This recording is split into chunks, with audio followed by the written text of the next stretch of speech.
The COVID hit, so they needed to get some games in, so they are a one-year member here in the Apollo Conference. They are coached by Chet Reeder in his third year. He's 51-17 at T-Town, 113-87 overall. He coached at Sullivan. They were 22-11 last year, lost in the sectionals to a very good Breeze Mater Dei team. You know, Kirk, you've got to go back a long way. When there was one-class basketball, Lincoln played teams like Mount Pulaski on a regular basis. They played smaller schools. When we went to AA basketball, it was very rare to get a Class A school scheduled. There were a couple of times during the Lauren Wallace era.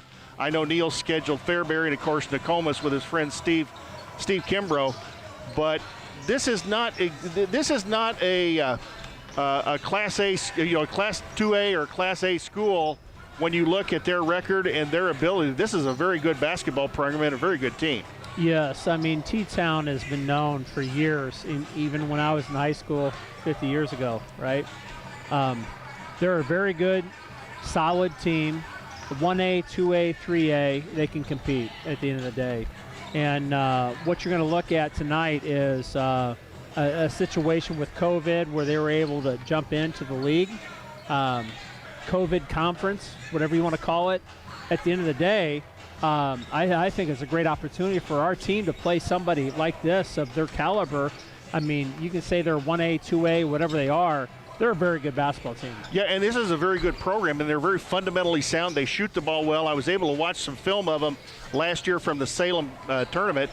This is a team that will play hard man-to-man defense. They do like to push the ball occasionally up the floor. And this is going to be a team a lot like us. They're going to be fundamentally sound. They're going to shoot the basketball well, and they're going to play hard defense. This is going to be a good test for our kids.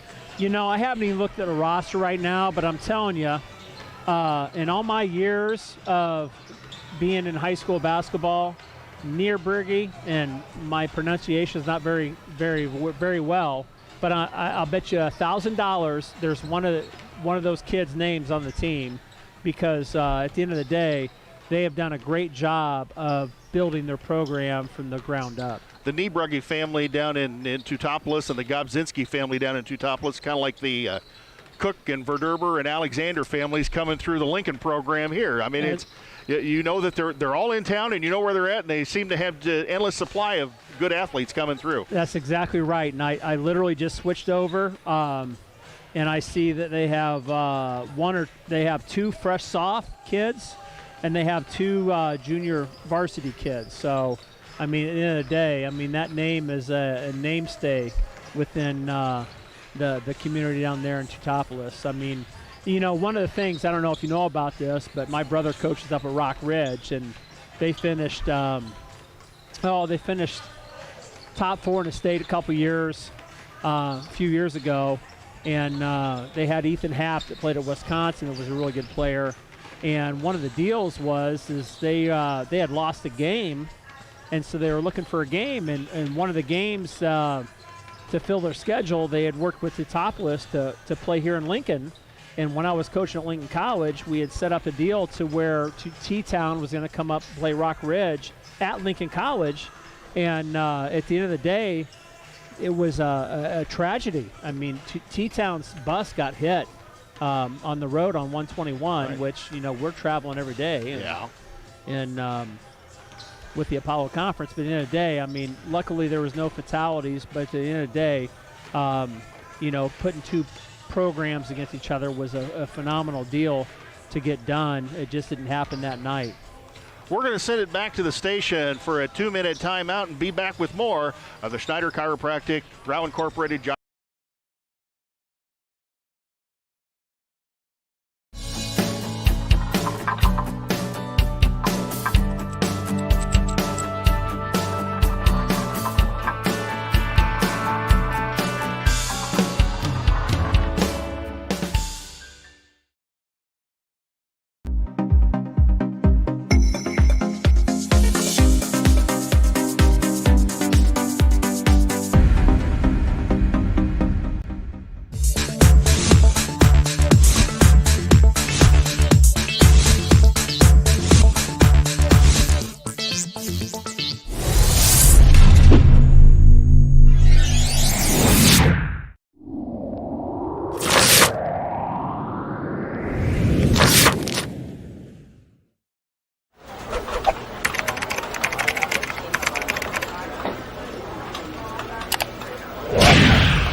Jay Hardin back at Roy S. Anderson Gymnasium with Kirk Whiteman here on the Alicia Snyder Chiropractic, Grau Incorporated, Josh Comnick pregame show.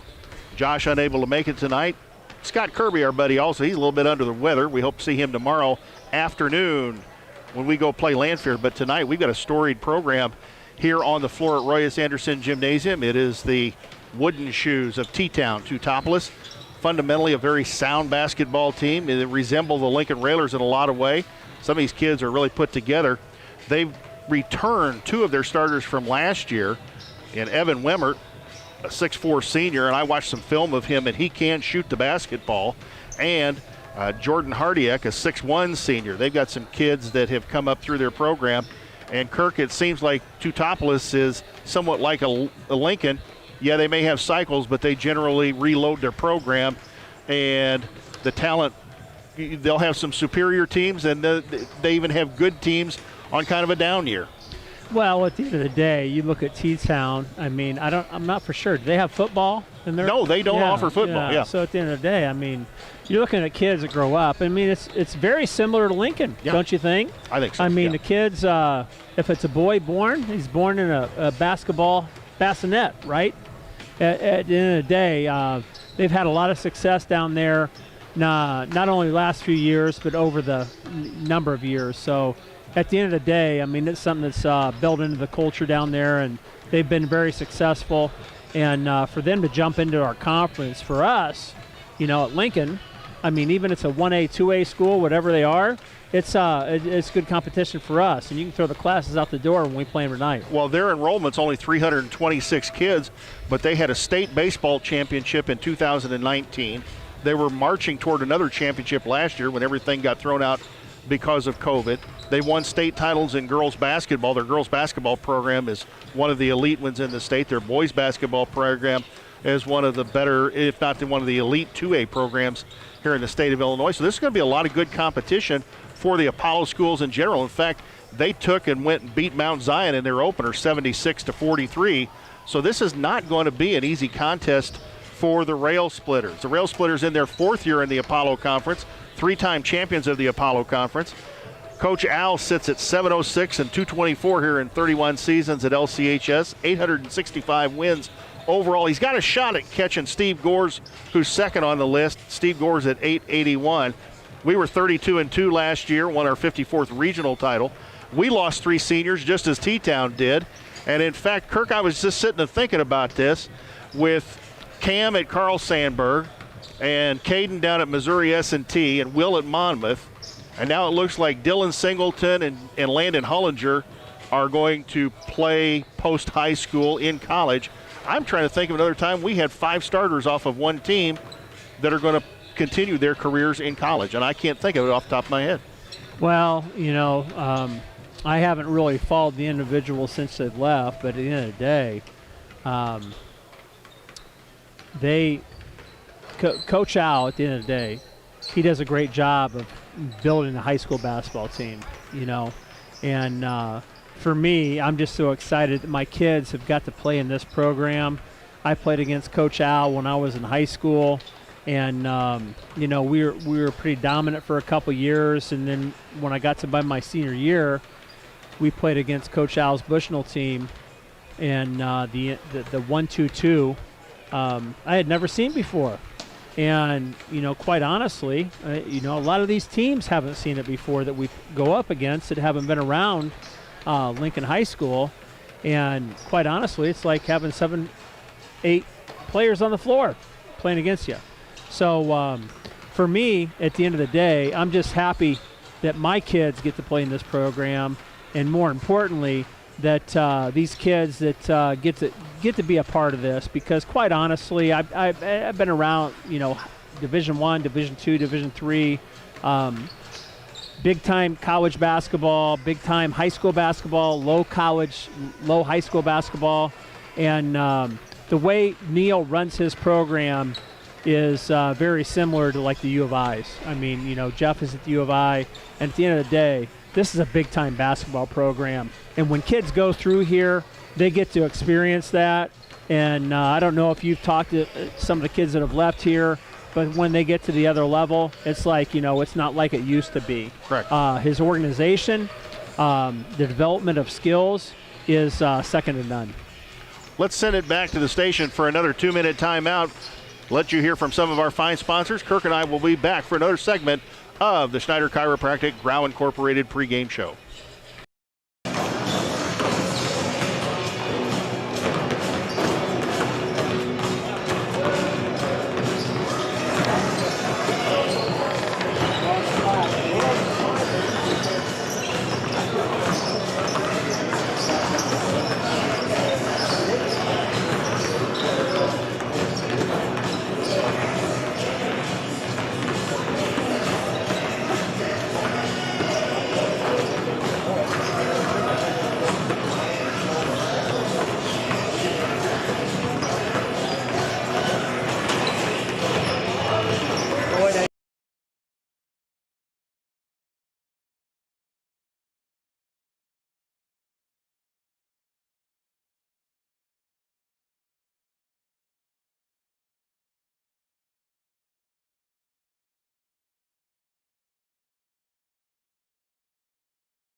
Jay Hardin back here at Roy S. Anderson Gymnasium with my broadcast partner tonight, the coach, Kirk Whiteman, as the Railers get set to take on the Wooden Shoes of Teutopolis. Teutopolis already come out and warmed up, and they have headed back to the locker room. Neil Alexander watching his Charges warm up here tonight.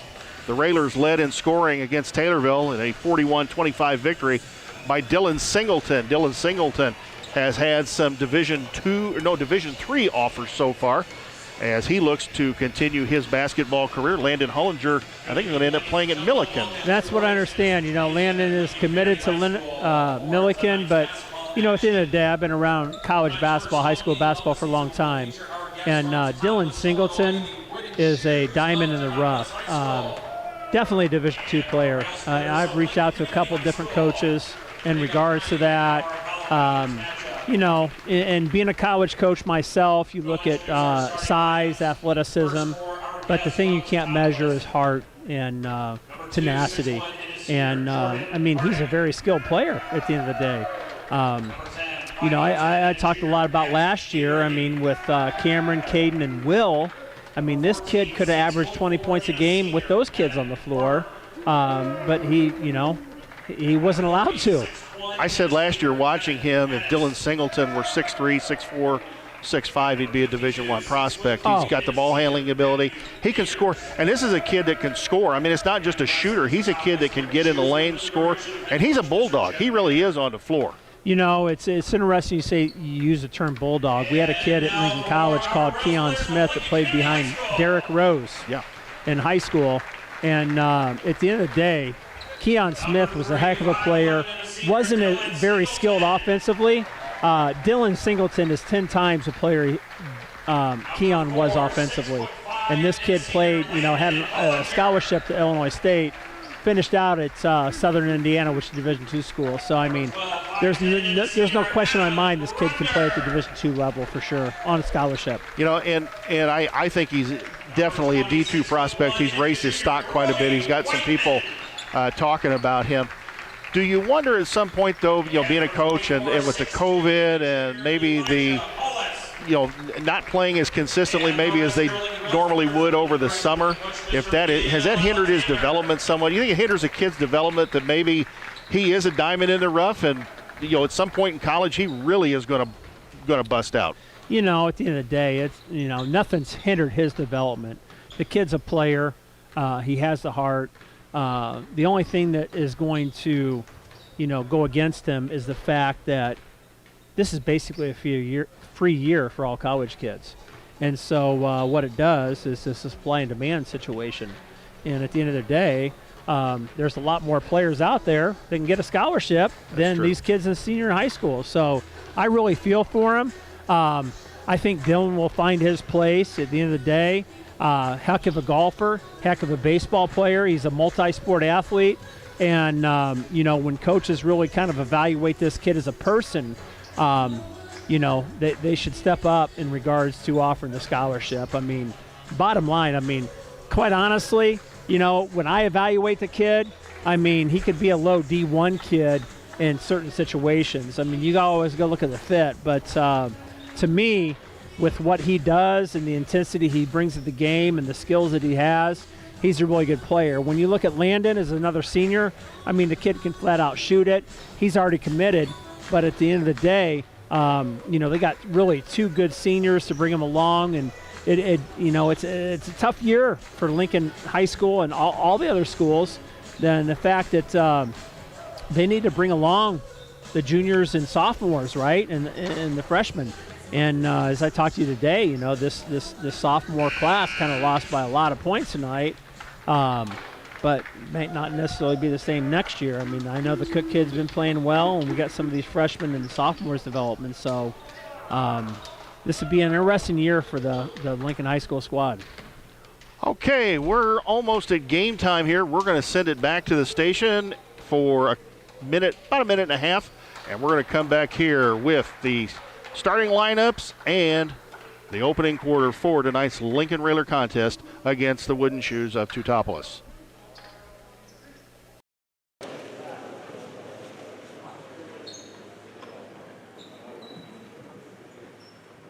Okay, because we got about 16 seconds on the clock and the teams are lined up and ready to go national anthem. We're just about ready to go to the national anthem.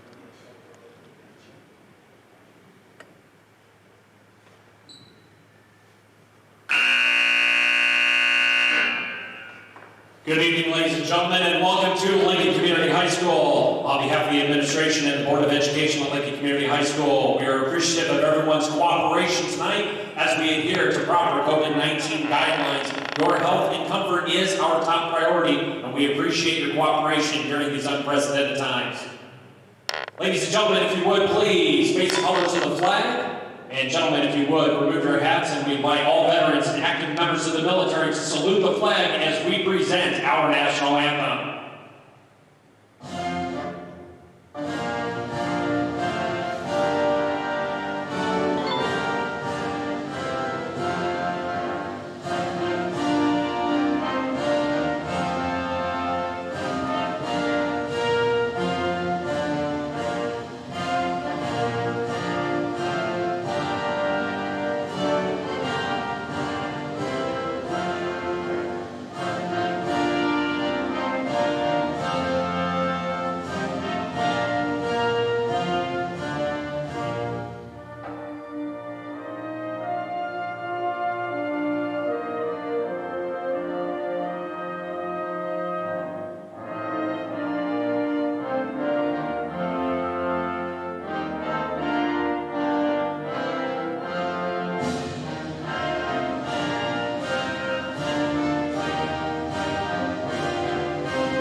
Gymnasium, along with the coach, Kirk, Whiteman, as we get ready for tonight against Teutopolis.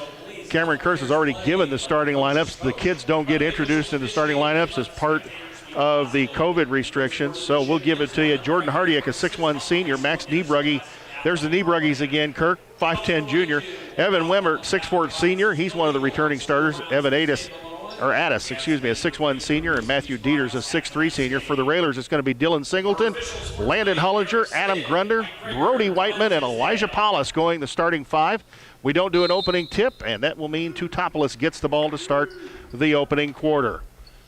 Do you know how happy I am just to have my kid playing on this home court? You know, this has been phenomenal. And the 3-ball is good by Evan Addis. Evan Addis, the 3-ball, and T-Town takes the opening lead, 3-0. Full court pressure, man-to-man by the Wooden Shoes. Singleton here on the right side. Hollinger between the circles. Paulus, Whiteman in front of the T-Town bench. Whiteman kicks it back to Hollinger. Railers run the weave out front. Whiteman, 15-footer, up and no good. Back of the iron. Wemmert the rebound. Wemmert quickly up the floor against the zone. Singleton giving him a little difficulty. Wemmert on the left side. Cross-court Hardiak. Hardiak, Addis, Wemmert. Hardiak the 3-ball, up no good. Whiteman skies for the rebound and grabs it out of there. Well, I mean, I think they're playing man-to-man here, and I think it's going to be a situation that they've kind of extended their man, and I would assume, just like last night in the girls' game, they will push that back and play 3 and in. Hollinger, Singleton. Hollinger the 3 off the baseline, no, a little bit short. Rebound, Hardiak. Hardiak up the floor, kicks the ball to Niebrugge. Niebrugge looks, right wing Hardiak. Trying to get in the middle of the zone, into Wemmert. Wemmert free throw line jumper, good. 5-0 the lead for Teutopolis. Folks, we told you this was an excellent team fundamentally. They play the game very, very well. It's like somewhat looking in a mirror to the Lincoln Railsplitters. Hollinger looked to drive baseline, back out Singleton. Whiteman to Grunder. Grunder looks to Paulus in the corner. Now to Paulus, right wing. Singleton drives, kicks at Whiteman. Whiteman drive on the baseline. He'll drive in the lane, lose the ball, and I think he got fouled. Foul on number 52, Matthew Dieters, a 6'3 senior center. Teutopolis 52, Matthew Dieters, that is his first, team first, out of bounds for the Railers. Oh, and a pass stolen away by Teutopolis. The inbounds pass stolen away. Addis. Niebrugge. There's a bomb shot by Hardiak, in and out. Ball on the floor, and we're going to have a call underneath the basket. And it's going to go against Teutopolis. The foul on number 10, Max Niebrugge, on the rebound. And Lincoln will have the basketball, full court to go here with 5:44 to go in the first quarter, up 5-0. Yeah, I mean, they're picking up full court man here, and I think it's a situation they've hit a first couple shots, but at the end of the day, I mean, Lincoln gets rolling here, and if Brody doesn't make a bad pass like that, we're going to be in good shape when we spread them out, especially when Dylan gets the opportunity to get the ball in his hands. Paulus inbounds the ball in front of the T-Town bench, gets it into Grunder. T-Town extends the man-to-man. Now in the hands of Singleton, and Dylan Singleton will restart the Railer offense. Right wing Grunder, Whiteman to Singleton. Singleton will drive it down the lane, 8-footer up, no good, he's fouled. You know, I mean, Neal's not a Hall of Famer for, you know, any reason, right? So you see how Teutopolis is extending their man-to-man here, and you just create gaps for Dylan, and he's such a great player. You saw him get to the basket there. Would have been nice to see him finish for an and one, but at the end of the day, you know, I mean, we talked to Dylan here a little bit this winter. You know, we played up in Bettendorf, and you know, we talked to the kids about don't play against who you're playing against. Play about who you want to play against. And, you know, for Dylan, he's just so head and shoulders above a lot of other players. He needs to work on, hey, get to the point on the board and be able to put it in instead of, you know, moving the ball around before he goes to finish. But he's a phenomenal player. And a lot of times, you know, a lot of these kids think about it as like, hey, I need to get to oh, here we go. A lot of these kids are like, oh, you know, we won. I scored a basket. You know, where do you want to be? You know, I think that's the biggest question that kids need to answer themselves and play against. Singleton made 2 of 3 free throws. Lane violation got him the 3rd free throw. He made 2 free throws. We're down 5-2 with 5:02 here to go in the quarter. Hardin will kick it back out to Weimert. Evan Weimert, the 6'4 senior. The Niebrugge in a little bit of trouble out front. Railer defense picks it up just a little bit. They go to Hardiak in the corner. Inside to Jackson Pelker, a 6'4 senior in the game. He replaced Dieters with 2 fouls. 3 ball on the way by number 30, Evan Addis. And Evan Addis has hit 2 threes and puts them up to 8-2. Hollinger gets the ball in quickly to Polis. Polis back to Hollinger, and Hollinger will dribble across the half-court line, and now the Railers run the weave out front. Looks inside Singleton. Singleton, ball on the floor. And Pelker is going to get called for the traveling as he dove on the floor but still moved. And that will bring us to what they're calling a media timeout. It actually is a timeout for the kids so they can go over and take a little bit of a break. We're going to keep it right here at Lincoln Community High School. 4:18 to go in the first quarter. Railers down 8-2 to Teutopolis.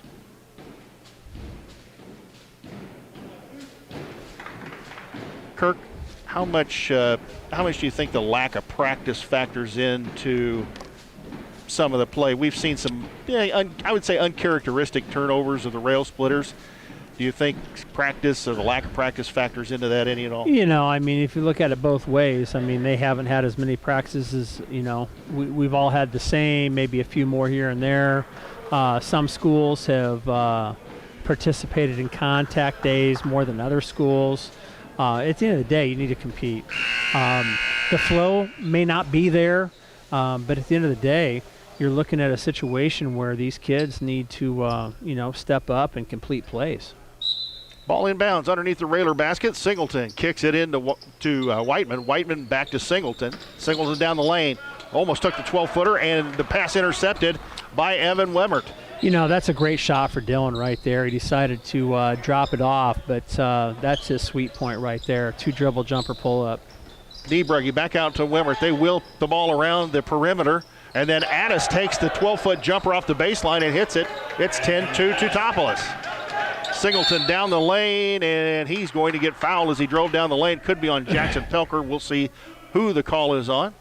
Nope. Well, to me, this is interesting at the end of the day. Have they missed any shots right now? Are you keeping stats? I don't think so. Yeah, so, I mean, people are going to look at the score 10-2. Oh, we're not doing very well. But, boom, there we go. Hollinger on the inbounds play. 10-5. Hits 3 out of the baseline. It's 10-5. Is that a Chris Coyne? That is a Chris Coyne three-pointer. So, I mean, 5-10. T-Town has not missed a shot, and we've probably missed about 3 or 4. So we're going to be in good shape here. Continue to do what we need to do. Just make sure we get the rebounds. Wemmert baseline drive, kicks it out to Niebrugge, and Niebrugge nails the 3 out of the right corner. It's now 13-5. Yeah, these guys are on fire right now. Singleton drives lane, kicks it, great pass to Whiteman. Whiteman a reverse layup, misses it, no. Singleton the rebound, kicks it out to Polis. Hollinger, a 3 on the way. Nope, short. Rebound to number 30, Evan Addis. T-Town still in the backcourt, looking to get it across the half-court line. Now they kick it across the half-court. Looks like they've scouted. They make sure they didn't cross that line before they got trapped, right? So Addis out front. Ball knocked away by Elijah Paulus.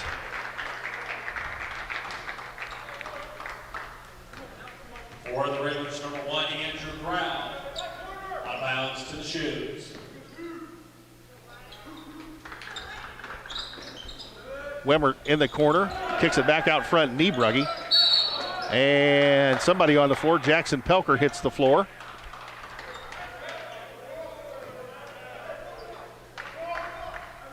Foul's going to go against the Railers, and it will be on Brody Whiteman, number 20, his first and the team's first. Shot up, no good. Rebound, Hollinger takes it out of there. Railers quickly the other way. In the corner, Whiteman. Whiteman 3 on the way, good. Brody Whiteman with the Chris Coyne 3-point basket. Railers down 13-8. Wemmert across the half-court line. Out front, Max Niebrugge. Niebrugge, Hardiek. Hardiek, Wemmert. Wemmert inside to Hardiek. Hardiek kicks it outside. Addis again for the three. Off the back of the iron. Rebound, Elijah Polis. Polis kicks it to Hollinger. Andrew Grau in the game for Lincoln. Grau out front being hounded. And kick in the corner to Whiteman. Whiteman another three, no good. Rebound Evan Wemmert.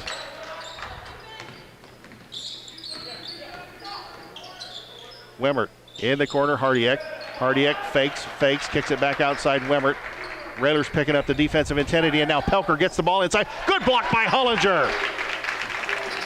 Elijah Polis gets it back to Hollinger. Hollinger across the timeline to Whiteman. Singleton. Singleton will start the offense now. Railers down 13-8, minute 14 to go here in the first quarter. Singleton behind his back, kicks it Whiteman. Whiteman, Grau in the corner. Back out to Singleton.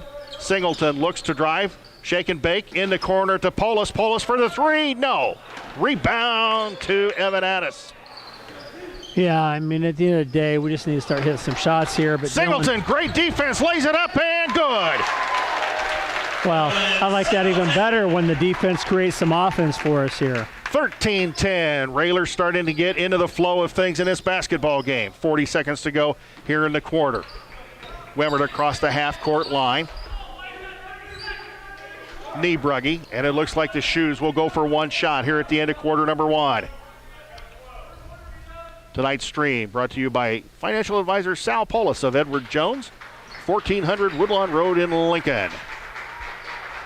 17 seconds to go. Railer bench clapping. Defense looking to pick up and hope to prevent the score here at the end of the quarter. Inside Wemmert. Ball batted away. Great defense by the Lincoln Railers, and it looks like it went off T-Town, and we're going to have the basketball going the other way. Well, this is a great opportunity here to run a little play here and work on end-of-season stuff here. 7.8 seconds to go. Railers got to go the length of the floor. Hollinger will inbounds right in front of the exit door near the Lincoln bench. See a loop here come in. Hollinger to Singleton, quickly back to Hollinger. Hollinger will drive, 18-footer at the gun, and it's 13-12 at the end of the quarter. Come on, man, step back 2 feet and hit a three and tie the game at the quarter, right? That's a coach, folks. That's the coach talking to you. We're going to send it back to the station for this timeout. Teutopolis 13.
Jay Hardin, Kirk Whiteman back here at Roy S. Anderson Gymnasium, where the Railsplitters moved to within 1 point of the Wooden Shoes of T-Town. Lincoln, the basketball to start the second quarter.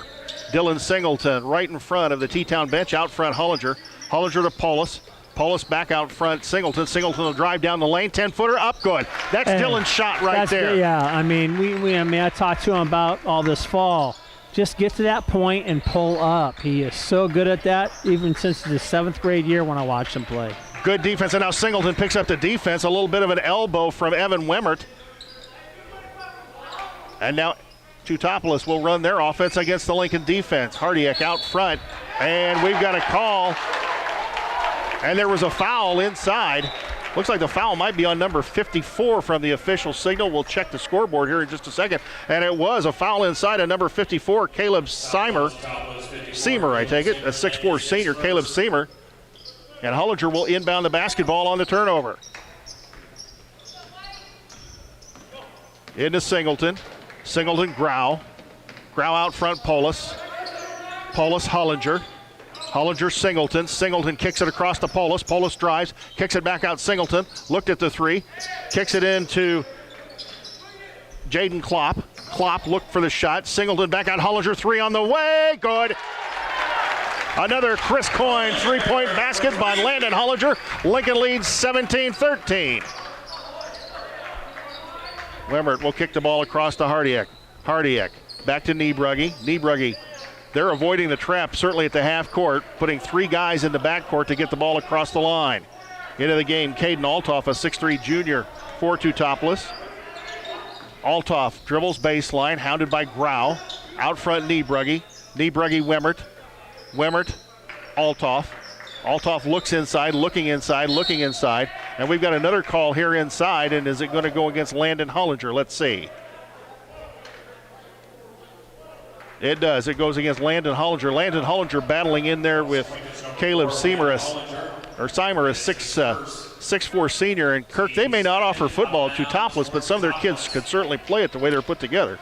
Well, I mean, there's some big kids, but they just know how to play. I mean, that's something to do with the coaching staff and what they've been brought up on.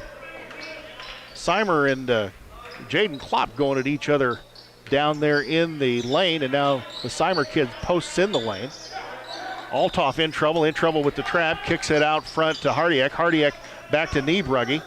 Niebrugge, Hardiak. Hardiak will take the three out of the left wing. No. Ball batted around on the floor, and Singleton's going to come out with it on the run. Singleton up and good. Left-handed layup.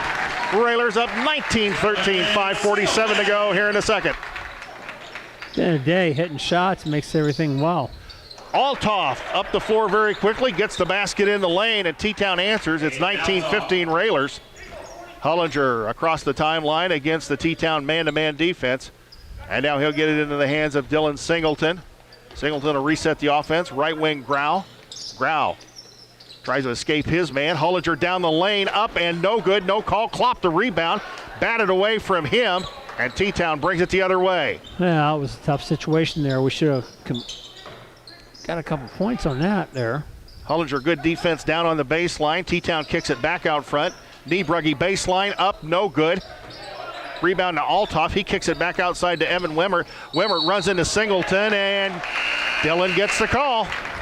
You know, I mean, you can look at that as a homer call, but at the end of the day, I mean, I've always, as a coach, thought that if a kid gets hit in the middle of the chest and falls down, that's got to be a charge, right?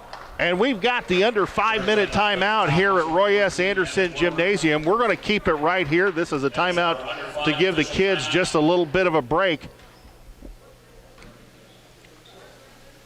Coach, you coach a lot, and we've never really seen a season like this. Does a mental aspect play into it with these kids? This is a different routine for them. There's no tournaments. There's no postseason.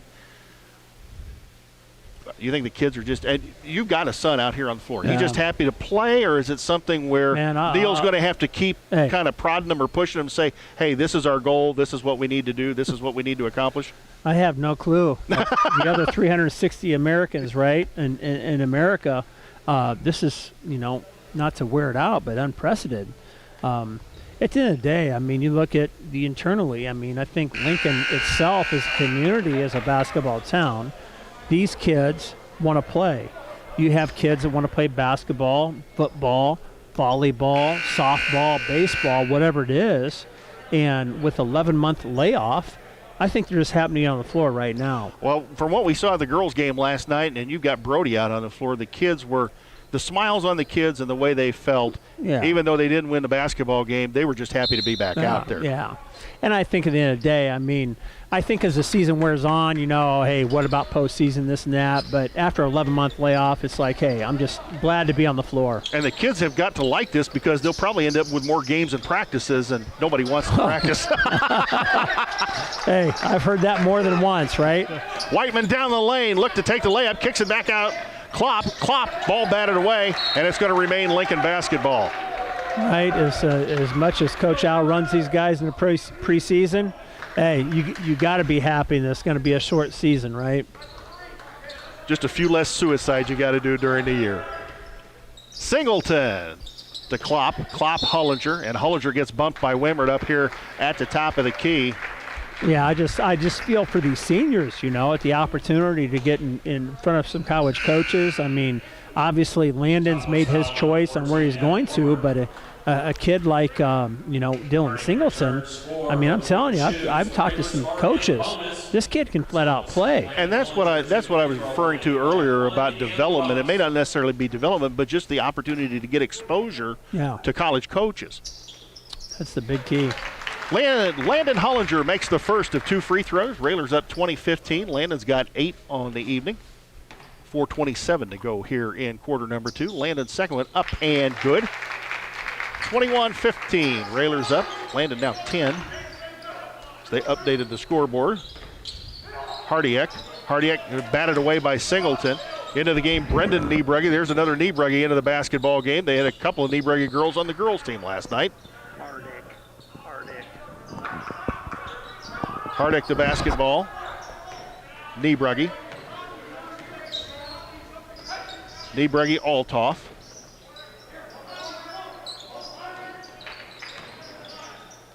And batted away by Klopp. Good defense by Klopp. Saves it inbounds to Grau.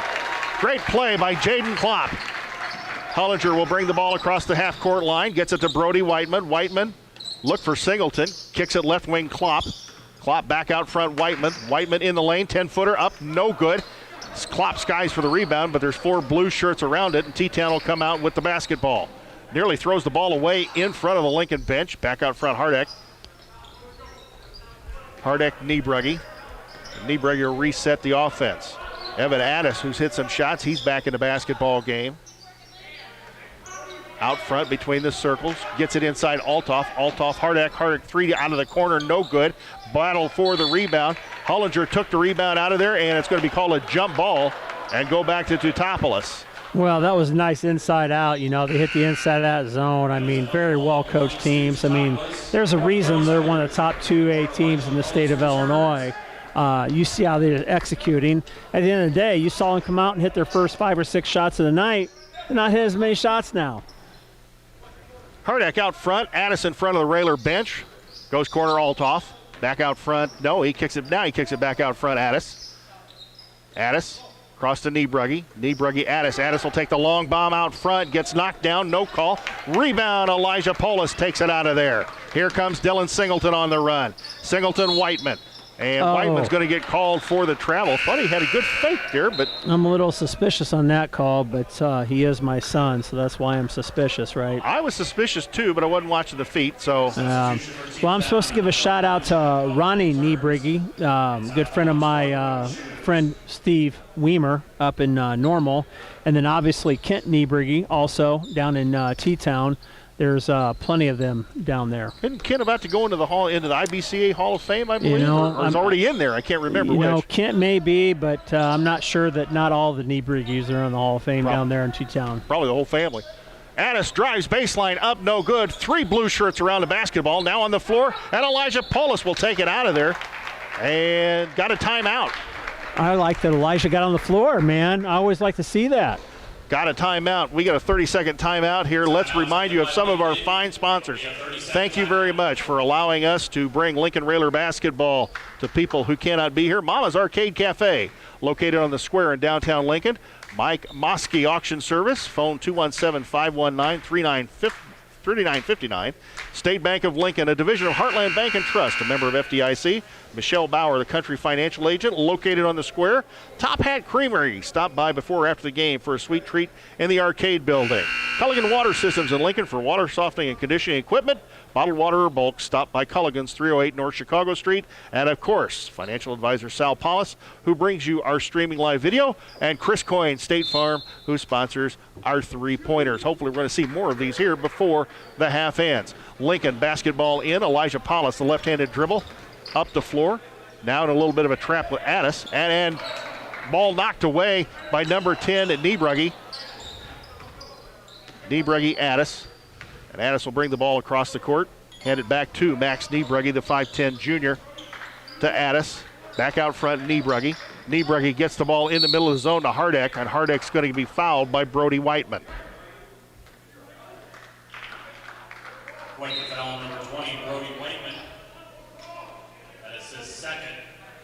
Second foul on Brody Whiteman.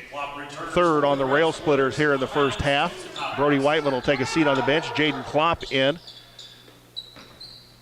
T-Town inbounds the ball, gets it into Hardin. Hardin Niebrugge looked like he might have traveled. No call. Addis throws the ball inside. Ball slips through the hands of Max Niebrugge, and that'll get to Landon Hollinger. Hollinger to Singleton, quickly up the floor. Singleton, the spin move, nearly ran into Hollinger, kicks it across to Polis. Polis, Klopp. Klopp looks to make a move baseline, backed in against his man. Now gives it to Singleton. Singleton is going to get called for the charge there. A little suspicious on that call, but at the end of the day, I mean, the kid made a nice move, and you know, it's. I think Dylan's a little bit out of a whack here in regards to the flow of the offense right now. Jackson Pelker stepped in front of him on the baseline, got to call. And that will be foul number 1 on Dylan Singleton, team's 4th. As we got 1:23 to go here in the half. Max Niebrugge out front dribbling the basketball, gives it right wing Hardin. Hardin out front Addis. T-Town being patient, looking for an open look. Looking in the middle of the zone. They've flashed to the free throw line a few times. Jackson Pelker having a good battle with Landon Hollinger for position. Now battle Jaden Klopp on the block. T-Town goes right wing Hardin. Niebrugge. Niebrugge back out front Hardin. Hardin looked to take the shot, made the fake, didn't go up. And with 52 seconds to go in the half, we wonder if they might take the last shot. No, they got it inside to Max Niebrugge, who misses an 8-footer in the lane. And now Lincoln on the run. Here comes Dylan Singleton. Up the floor quickly. Kicks it out to Polis. Polis out front Hollinger. Hollinger to Polis. Kicks it out front to Grau. To Klopp. Klopp looks out front Hollinger. Or excuse me, Singleton. And Singleton was mugged slightly by number 10, Max Niebrugge. Teutopolis foul number 10, Max Niebrugge. That is the second on Max Niebrugge.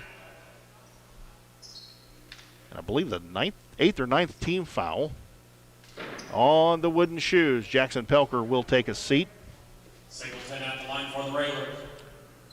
Singleton at the line, 1 and the bonus. First one up and no good. Back of the iron. Rebound to Matthew Dieters, a 6'3" senior. Evan Wimmert back in the basketball game. He's hounded at the half-court line. Railers run the trap, and now they go after the other Niebrugge kid in front of the bench. Looked like it might have been a 10-second call there. Addis throws the ball up very quickly. 10 seconds to go here in the half. And what's the call? Looks like we got a foul on the floor. Oh, a technical foul. Well, to me, that's a very interesting call there because any reasonable folk watching the game didn't see any conversation. Little disappointing for T-Town to get called for that, but obviously happy as a Lincoln Railer fan, right? Evan Addis got called for the technical. That is his first personal foul. We'd be happier if Landon had made the first free throw. It was a little bit short. Second one up and good by the 6'5" senior. Hollinger with 11 on the evening. 9.4 seconds to go. Yeah, I'm not sure what happened there. He must have said something on a pass. He thought he got fouled, but, you know, a little disappointing that happened, especially with not many fans in the stand and people talking. Yeah, and you don't have the crowd noise to mask what you said either, so Yeah. refs can hear a lot more here. That is definitely true. Lincoln, Andrew Grau to inbound the basketball over here in front of the cheerleaders to Dylan Singleton. 6 seconds to go. Singleton down the lane. Kicks it out front to Elijah Polis. 3 on the way. No. Rebound tipped up by Klopp. Battle. And at the half, it is Lincoln 22 to Teutopolis 15. We're going to send it back to the station and come back with the Ground Corporate Schneider Chiropractic halftime show.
one of the kids.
Jay Hardin, Kirk Whiteman back here with the Schneider Chiropractic Ground Incorporated halftime show here at Roy S. Anderson Gymnasium. The 64th home opener here at Roy S. Anderson, where Lincoln is 640 and 179 in 64 years.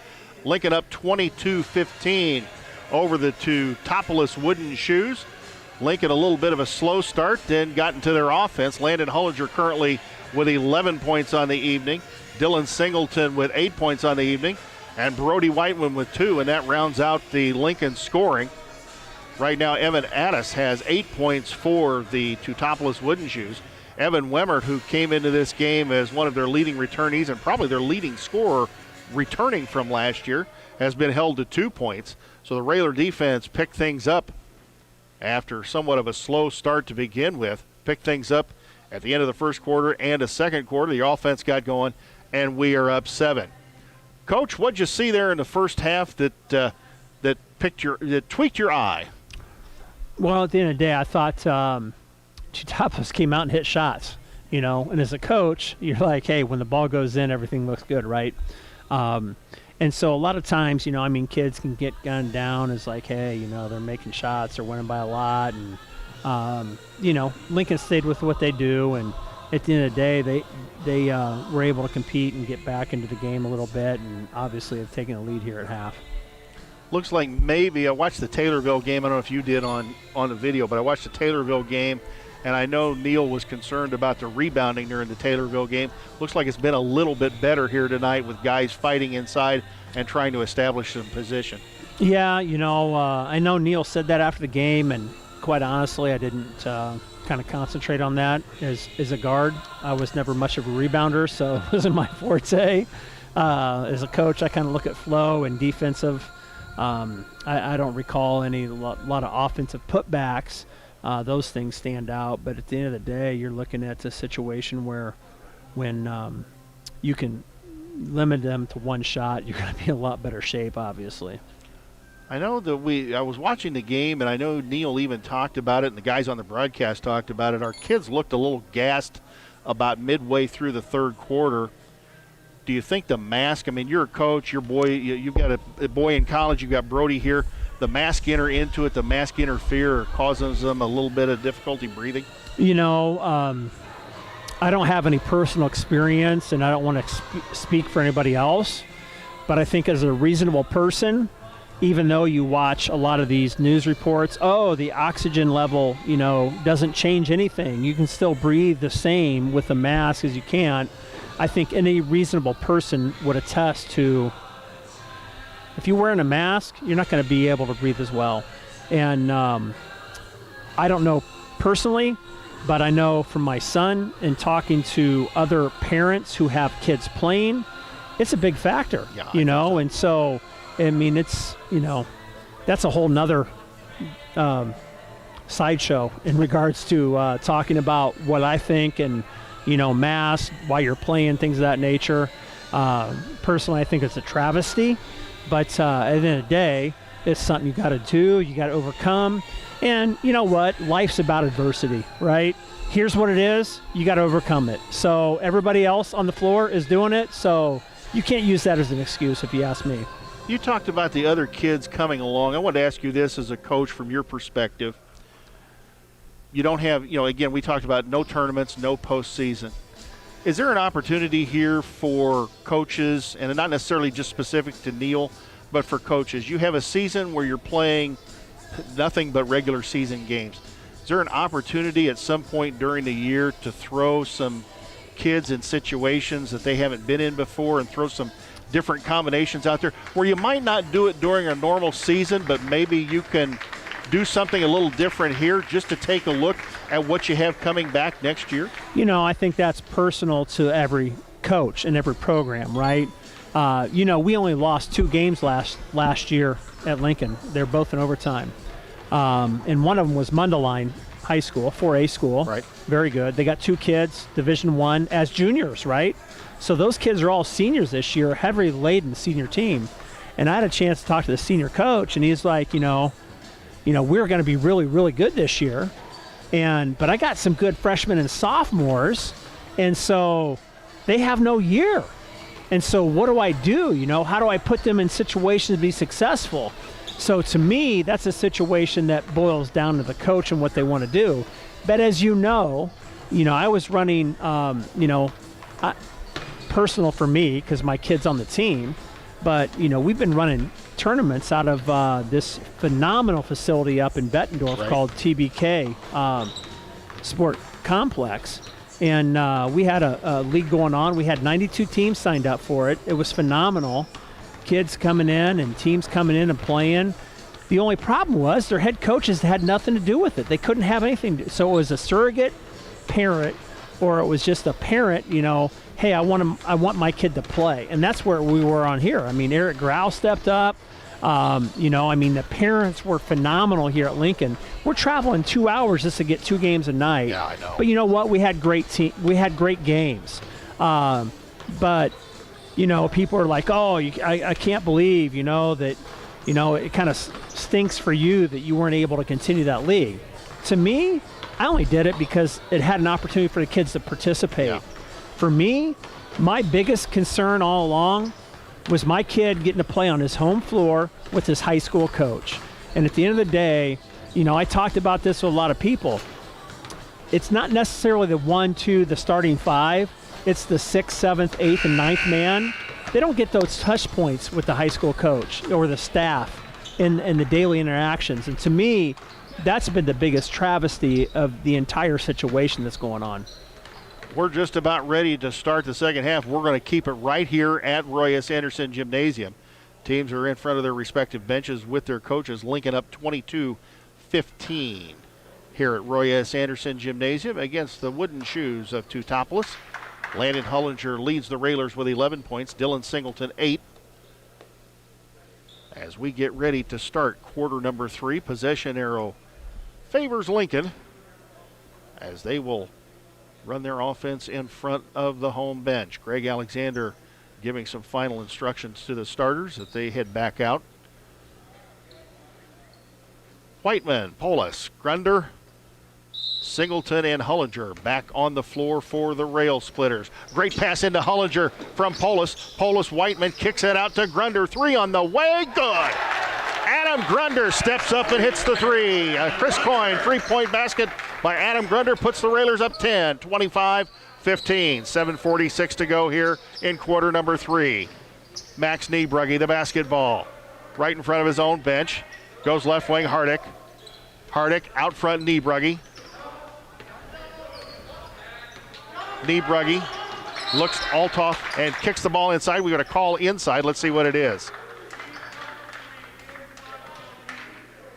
And it looks like it may be against Brody Whiteman. And if so, that is his 3rd foul. Yeah, he's a hacker. I think it's in the genes. Red foul number 20, Brody Whiteman. That is his 3rd.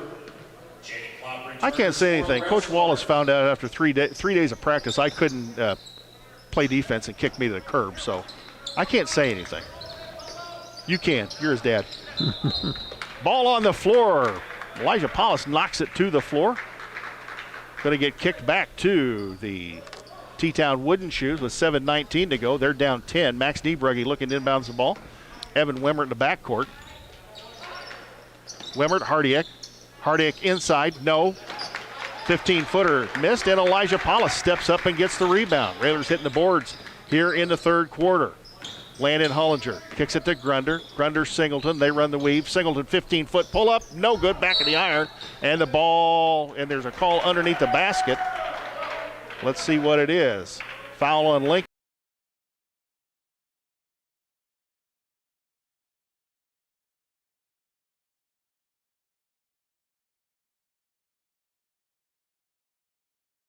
And it looks like it might be on Jaden Klopp, number 33. If so, that's his first. I don't know. I mean, that was just a great pull-up by Dylan. That's one of his sweet spots right there. Niebrugge gets it across court and across the timeline to Evan Wemmert. Inside to 52, Dieters. Dieters against Hollinger. Put the ball on the floor, nearly lost it. Out front, Max Niebrugge. 3 on the way, nothing but the bottom of the net. And it's 25-18. And that gets the T-Town bench off of their feet. As nice little inside out right there, wasn't it? Yes. That's a big boy down there, number 52. As they extend the man-to-man defense just a little bit. And now Polis will take the ball from Singleton out front. Railers run the weave. Polis down the lane. Layup time. No good. A little bit short. And Evan Wemmert will rip the ball out of there and bring it up the floor in a hurry. Wemmert to Althoff. Althoff. Wemmert in the corner. Evan Wemmert, the 3 on the way. Good. Bam, bam. 6 points really quick there, man. That's, you put points on the board really quick, it kind of looks like a little situation where getting desperate, but we'll be in good shape here. Singleton, Polis, Klopp, Hollinger baseline, out to Klopp. Klopp, Grunder, the 3 on the way. No good. Off the iron. 2 T-Town players right there for the rebound. 25-21, 5:42. Media timeout coming up inside the dead ball under the 5-minute mark. Hardick in the corner, 3 on the way. No rebound, Elijah Polis. Polis ahead to Hollinger. Hollinger quickly across the timeline. Left wing, back out front, Polis.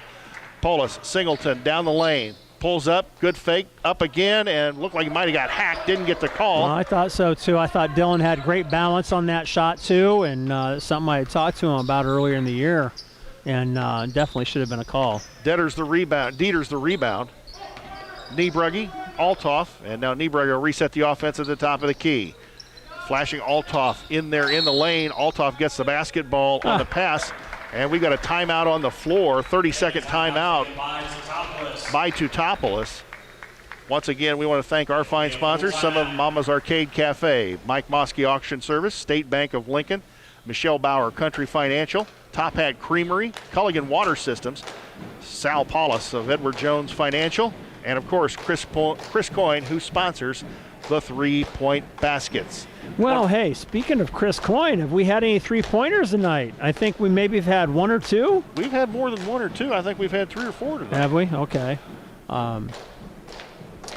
That's hasn't something I've heard a lot tonight, but again, 25-21 with 5 minutes to go in the third quarter.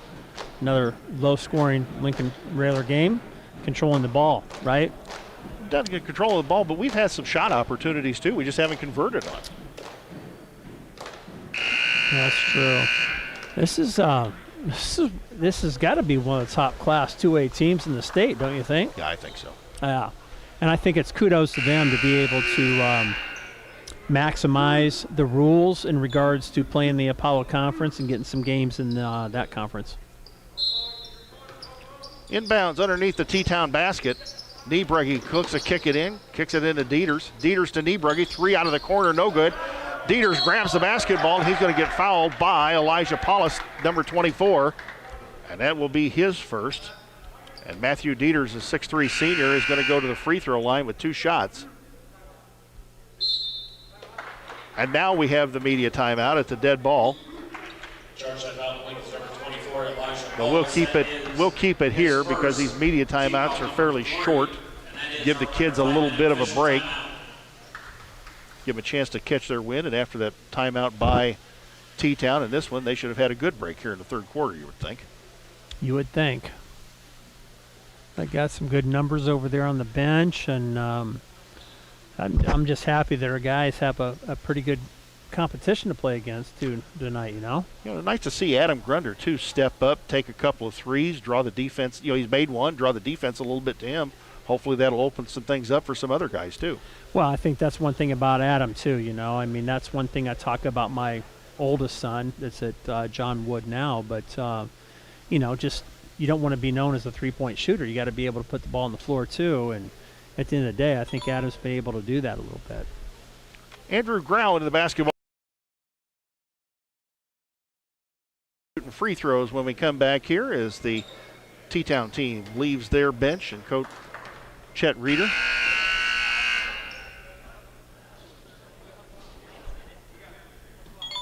Educators at the line for Teutopolis. Give me all these. It's my buddy from T-Town.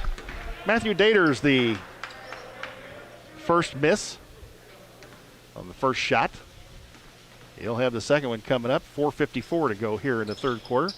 And clanks the second one off the back of the iron. Jaden Klopp the rebound to Hollinger. Hollinger quickly up to 4. To Polis, Singleton, Polis, Hollinger, Grau, Klopp.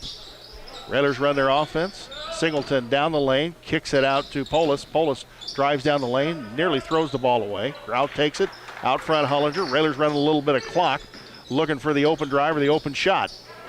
Singleton, baseline Klopp. Singleton gets the pick. Cross-court Hollinger, 3 on the way, no good, a little bit short.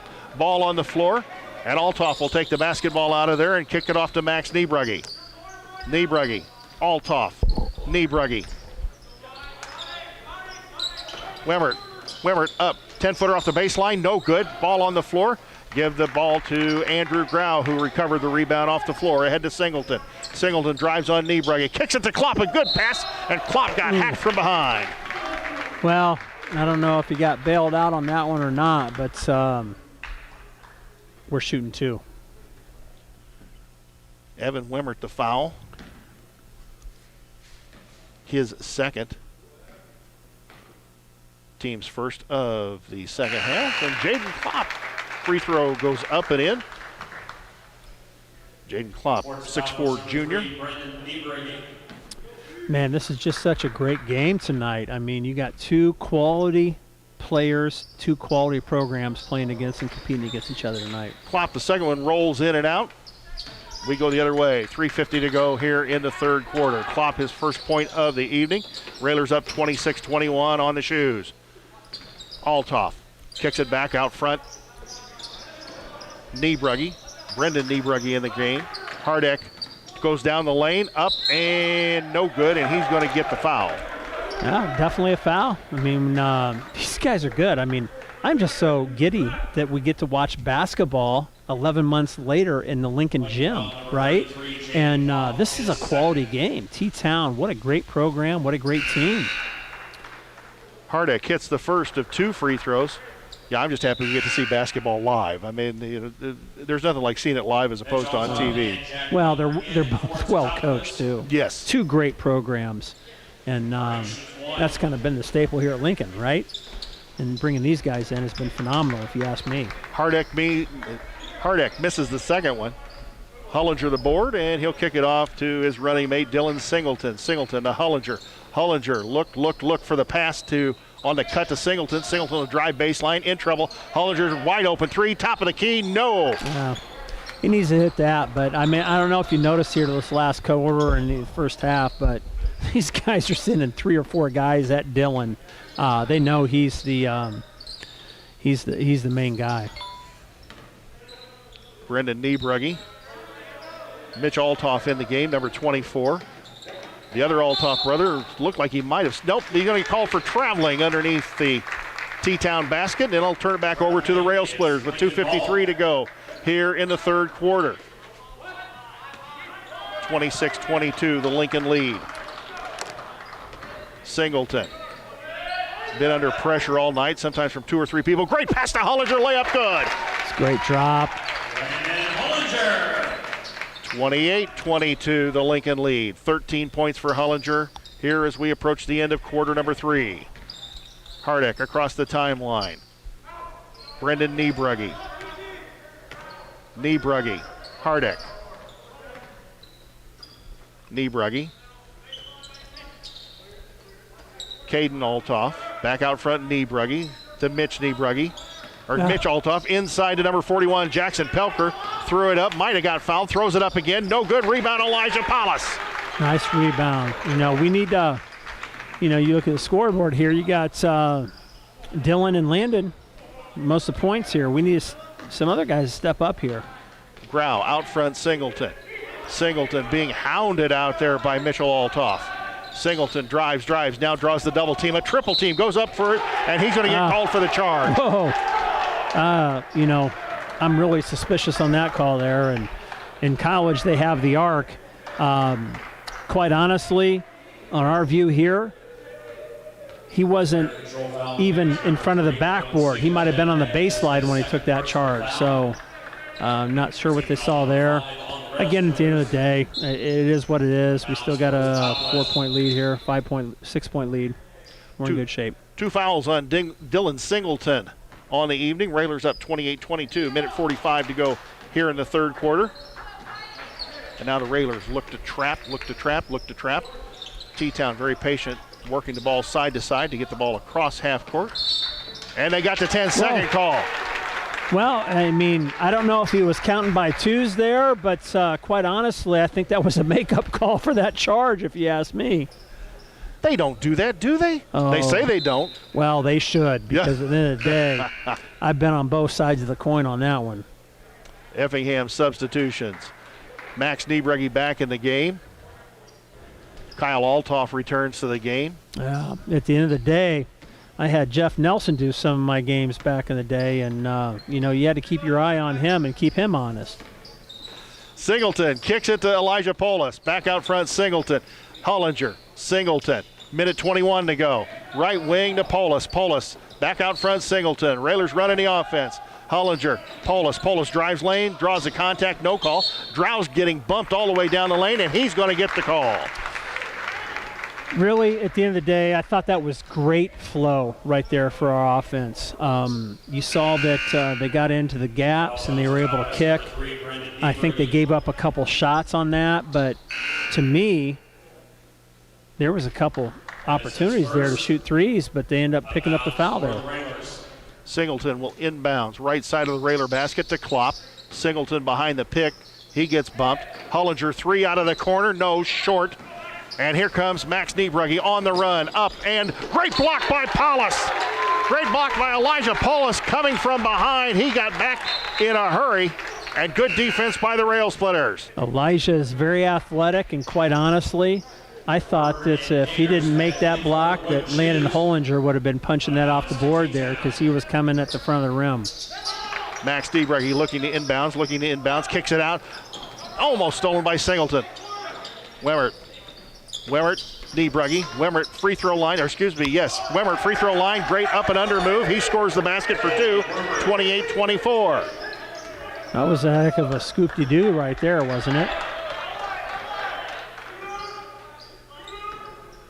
Hollinger, Polis, Hollinger, left wing, inside Klopp. Klopp kicks it back out front, Polis. Singleton, Polis into Singleton, Singleton inside.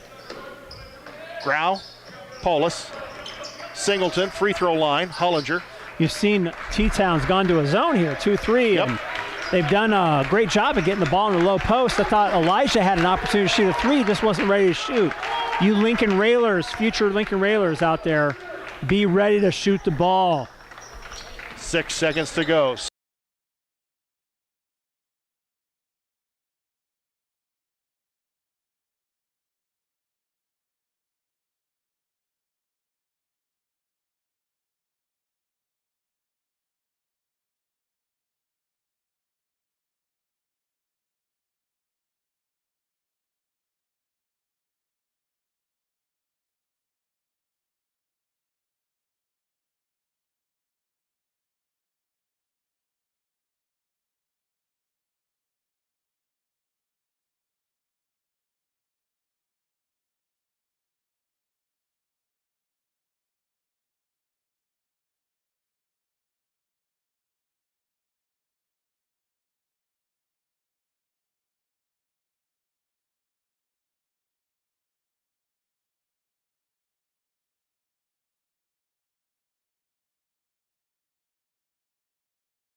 You know what?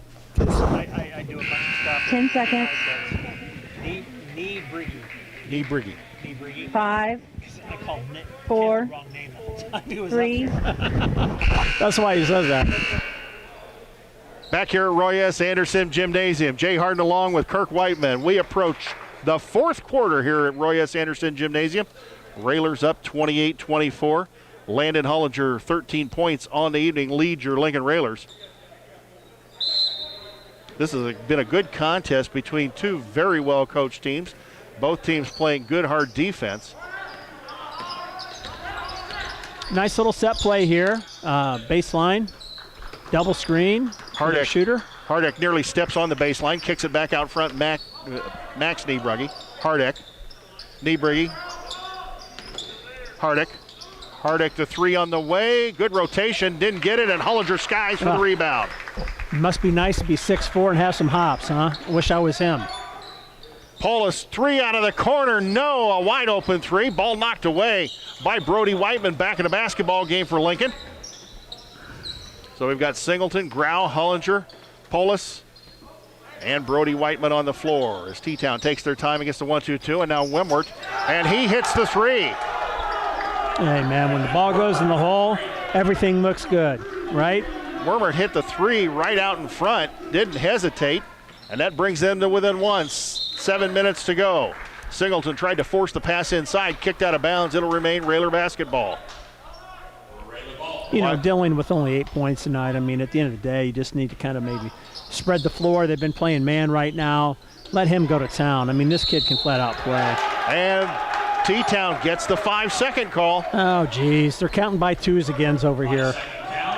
5-second count with 7 minutes to go here. 28-27, the Lincoln lead. Wormert inbounds to Hardek, and now they bring the ball up against the Railer press. Singleton bothering him just a little bit. They do get the ball across half court within the 10 seconds this time. Wormert, Hardek, Niebrugge. Wormert looks, and we've got a foul going the other way. And Matthew Daters doesn't believe he did anything wrong there. Well, I mean, I'm a little suspicious on that call, too. I mean, what happened at the other end here? I mean, I got a short memory. Was there a little bit of questionable call at the other end? Because this one here was a little bit questionable. I just spread the floor out and let Dylan go to work here. And there's the pass to Singleton. Lob, pass, good! Hey, or let's just throw a lob to the shortest guy on the floor, right? That always works. Yeah, if you're the defense, you can't believe they're going to lob the shortest guy, but they did. Singleton got it. 30-27, the Lincoln lead. Wormert out front. Addis, who's hit some threes earlier, bangs that one off the board in the rim, and Singleton comes out with a rebound, and Wormert's going to get called for the foul. You know, at the end of the day, you're looking at Dylan Singleton, probably the shortest guy on the floor right now, isn't he? I mean, just scores on an alley-oop pass and then gets a rebound going over like 2 or 3 defenders. And if they continue to play man-to-man, I would just look to kind of create situations to where you get him in ISO situations. Hollinger to inbounds the basketball. T-Town picks up the full court man-to-man pressure, and now Singleton in a hurry down the floor, steps into the defender, and it looks like going to be a call to foul on Teutopolis. Well, Number 52, Daters with the foul, and that will be his 4th. Yeah, I mean, Dylan went full court and came to kind of a 1-2 stop. T-Town defender was standing right there. He ran into him kind of like a brick wall and bounced back, and I'm not sure why there was a foul. There was really nothing there. Caleb Seamer in the game. Grau with the basketball. Grau Nice to Singleton. pass. Layup time. Good. No. He missed it, and Hollinger converts on the rebound. Great job by Landon there, and great pass by Andrew Grau. Yes. Hollinger on the basket. Great drop. Railers up 32-27. 5:43 to go in a basketball game. Hardek. Addis. Hardek. And we've got a call inside again. And on Andrew Grau, I believe. been a little suspicious on these calls here the last few minutes. A lot of calls away from the ball. For the Railsplitters. And the outbound for Teutopolis. Nieberge gets the ball inbounds. Out front, Altoff. Addis looks inside, kicks it across Hardin. Hardin to three. Good. Boy, these guys can shoot. Well, I think that's the guy you want to guard here. What number is he? Number 2. Yep, so. Jordan Hardick, a 6'1 senior, hits the three. Singleton will bring it the other way. Goes down the lane, kicks it back out front, Polis. Whiteman. Whiteman with the contact, didn't draw the call. In the corner, Polis, out front, Singleton. Singleton down the lane, 15-footer, up and no good, back of the iron. That's his shot, nearly got the rebound. And, I thought it went off of a T-Town hand. Again, me too, but, that's Dylan's shot right there. I mean, that's what great basketball players do. Shot fake, 1-2 dribbles right at the dotted line.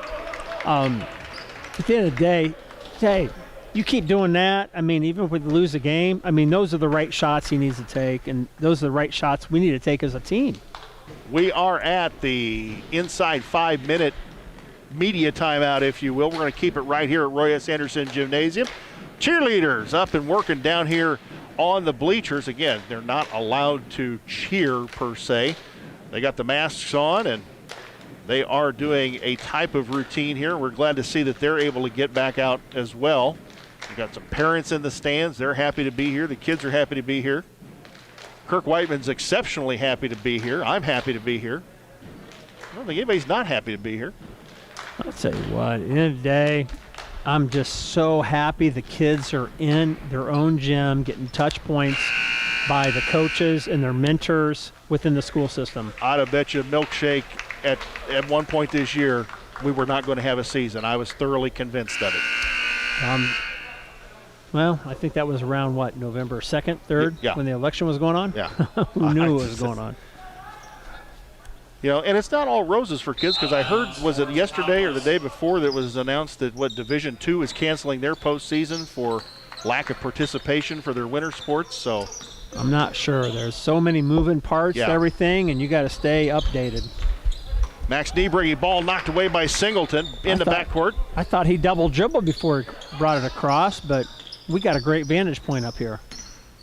Evan Addis the basketball, out front Max Nieberge. Altoff, Hardick, three on the way, no, bangs it off the iron.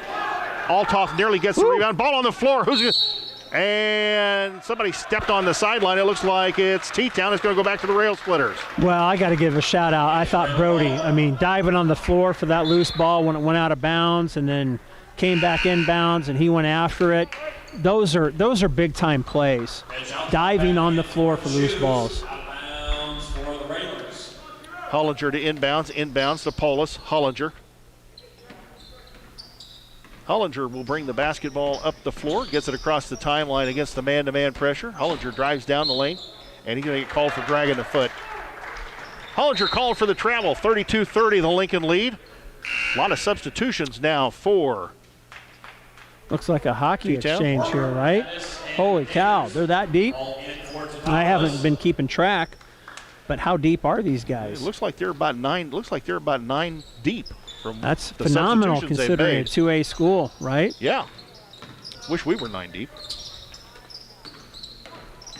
Hardick inside to Daters, and Daters went up, missed the shot, and he'll draw the 2-shot foul. Jaden Klopp ended up getting him on that, and Peters with a nice shot fake to get him at the line. Wasn't able to convert, so he's got to convert these 2 free throws to tie the game. Jaden Klopp, the foul, his third, and Daters hits the first of 2 shots. And Mitch Altoff in for the wooden shoes.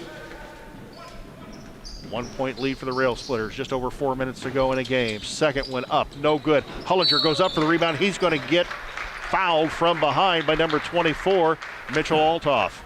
And then, at the end of the day, that's tough call on them.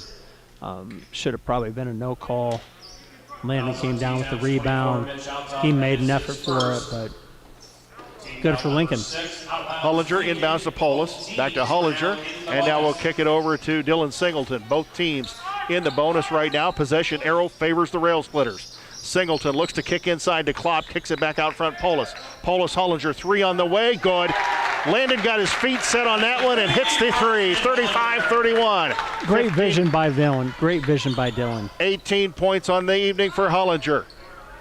Niebrugge, Hardin, Althoff. Althoff in trouble. He's going to call timeout. Let's see if they go with a 30 or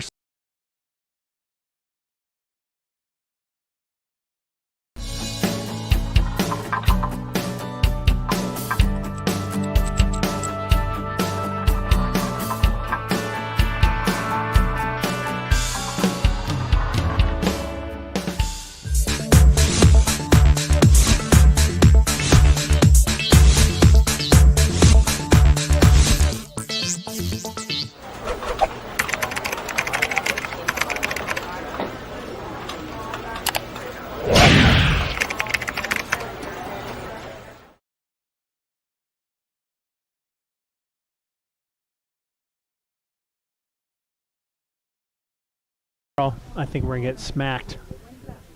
I don't know how we're going to rebound with them. I really don't. 10 seconds. Rebound, guard, whatever you call it. 5, 4, 3. Back here at Roy S. Anderson Gymnasium, Lincoln up 35-31. Jay Hardin along with Kirk Whiteman. Good basketball game, good 2A basketball team that we're facing here tonight. They're a great addition to the Apollo Conference. They've got some great programs, great boys basketball program, a great girls basketball program, as we saw last night, and a great boys baseball program. Great foresight on their athletic directors to put himself in a situation to play better competition, right? Evan Addis falls down out front, and he's going to get called for the traveling call. Good defense by Dylan Singleton. That's a situation where late in the game, these little things become very, very important, don't they? Yes, they do. Brody Whiteman back in the basketball game. You know, I think that's a shout-out to T-Town's administration down there and wanting to be successful, right?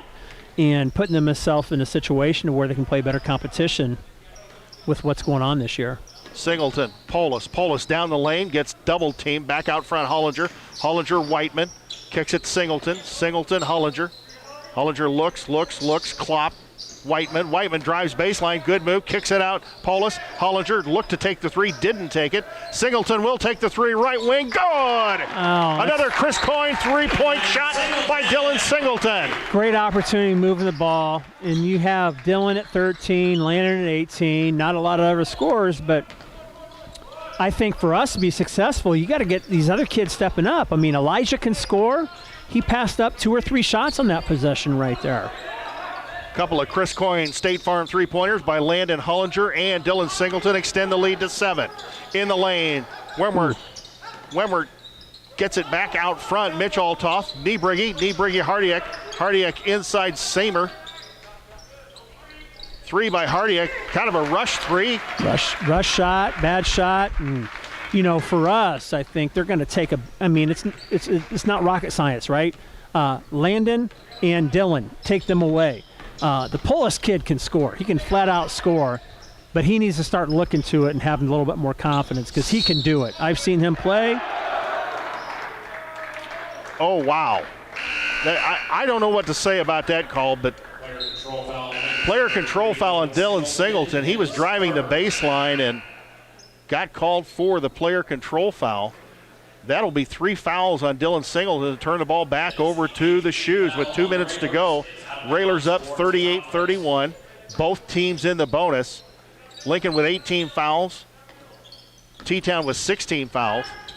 Ball nearly thrown away. Addis in front of the T-Town bench. Back out front, Brendan Niebrugge to Wormert out front, Hardick. Nearly threw the ball away to Niebrugge.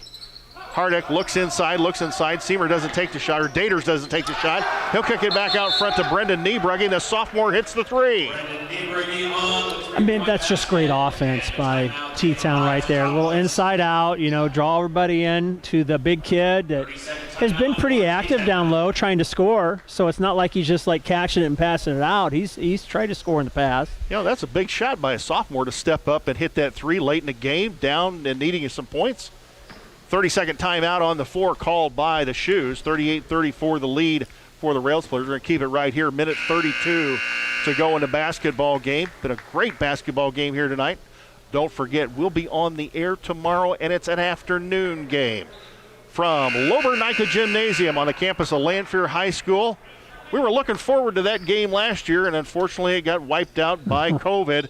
Everybody was looking forward to that one. That is a memory I would like to wipe from my memory. Right? Me too. Polis will inbound the basketball underneath the T-Town basket, gets it ahead to Klopp. Klopp throws ahead to Hollinger, ball thrown away and intercepted, knocked away by Althoff, and Althoff comes up, looks like he might have a slight hip pointer from the way he fell. And now he'll come into the front court, get the basketball. Railer defense trying to look for the three-point shooters and keep the ball out of the middle. Max Niebrugge out front. Niebrugge to Wormert. Wormert looks, and another timeout's going to be taken by T-Town. Timeout to Teutopolis. Well, they've really shaded this Hardin kid in regards to what's going on. I mean, he is, what number is he? Number 2. Number 2, and he's only got 4 points, but he looks like he can flat out play at the end of the day, if you ask me. Yeah, and I'm not sure the scoreboard's correct about that, because I know the kids hit I think a couple of threes at least. I would say so. I was a little surprised because he looks like to be a really good player. Yeah. And if you noticed here, when the ball is getting reversed, the opposite wing has really been shadowing him pretty hard. So that's been a point of emphasis. I would think that you want to make sure you keep an eye on this number 2 Hardin kid. Hardin out of the game. Evan Addis back in the game. You know, he hit some shots early on. He's got 8 points on the evening. I know he's hit a couple of threes. There's going to be some design here for number 2. Brendan Niebrugge inbounds the ball. Slide him through, slip him through. Wormert looks out front. Hardin, Addis, Niebrugge the sophomore. Wormert, Addis down the lane, up, and ball no good. Addis gets the rebound, back out front to the sophomore. He misses the three-point, and Hollinger skies for the rebound, and he's going to get fouled. I tell you what, they had a couple opportunities to I mean, the play didn't operate as the coach wanted it to, but they had some opportunities there. Kid drove the basket, had a wide open layup, but he had a draw and kick to the Hardin kid in the corner for a wide open 3. I mean, Lincoln got very, very lucky right there on that possession. T-Town's very well versed in the sets that they run. I've been watching them, and they really do run some good sets. Hollinger up and good. The first one. Golly, it's always nice to make free throws down the stretch, isn't it? 40 seconds to go here in a basketball game. Hollinger's second one up and good. Gets them both, 40-34. 2-possession game, 40 seconds to go. Wormert, Hardin, Wormert looked to take the 3, steps back. Addis looked to take the 3, doesn't get it. Klopp runs past him in the corner. Niebrugge out to Addis and stolen by Elijah Polis. And Dylan Singleton's going to get fouled by Evan Wormert, with 21 seconds to go. Now it's just a matter of making free throws. Teutopolis foul number 14, Evan Wormert. That is his 5th. And unfortunately, Evan Wormert, the senior, will go to the bench with his 5th personal foul. Well, when I was coaching college basketball, Jeff Nelson used to officiate some of our games, a little local legend. And at the end of the day, he used to say, just make sure you make your free throws so guys can close it out. Dylan Singleton, the senior, makes the first of 2. Singleton misses the second one. Addis, the 3 out of the corner, and banks it home. I didn't hear it called. Can we count that? Yes. State Bank three-pointer, right? No, that's nobody's three-pointer here. We got a full timeout on the floor. Let's go ahead and keep it right here for now. 13 and a half seconds to go, 41-37. The Lincoln lead after Evan Addis threw in a three-pointer right here in front of us. Right sideline. Landon Hollinger with 20 points on the evening, your leading scorer for the Railsplitters. How exciting is it to be back in the gym calling games? Exciting for me, excited. But I'll tell you what, I thought, got some friends who do some college coaching. I've heard from them. They're directors of basketball operations at the Division I level. We're going nuts trying to get games scheduled and games arranged and travel arrangements arranged. And I talked to Neil a little bit, and I think, trying to put together a season with just a few days, this has been a testament to everybody to pull it off. Really, it has. Athletic directors, administrators, I'll be honest with you. I mean, we have situations where the Apollo was on top of it. I know the Big West, Western Big Six was on top of it, had schedules out before. But then my brother up at Rock Ridge, their ADs didn't put a schedule together until like 3 days after the IHSA decision. And Hollinger gets mugged on the inbounds pass, and he'll go to the free throw line, shooting one and the bonus. And so these people in the communities here in Lincoln, you got to be appreciative of what the hoops they've jumped through, because I know for a fact people in other communities, we're sitting on 18, 19, 20 games for both girls and boys. There's other schools that have 8 to 10 games scheduled. Yes. So I think that's a testament to the people that work behind the scenes, like Neil, like, Coach Richmond, Coach Rohr, I guess, right? Hollinger, the first one up and good. Second one up and good. 22 on the evening for Mr. Hollinger. Niebrugge across to Niebrugge. Niebrugge, Hardick, three-pointer on the way. No good. Back of the iron. Klopp will run it down, throw it back into Hollinger, and that's going to be it. The final score.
And always buckle up. Good night.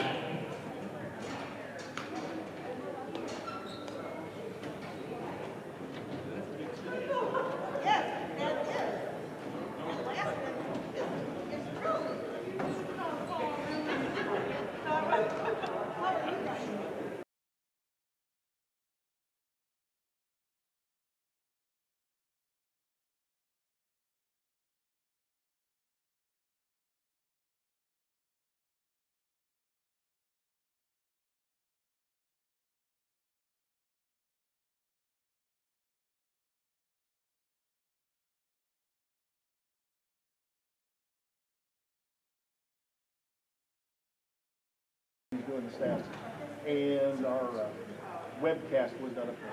Okay. Josh needs to work a little harder, doesn't he? Jay Hardin back here at Roy S. Anderson Gymnasium along with Kirk Whiteman, and we're on the post-game show. Happy bunch of Railers go to the locker room.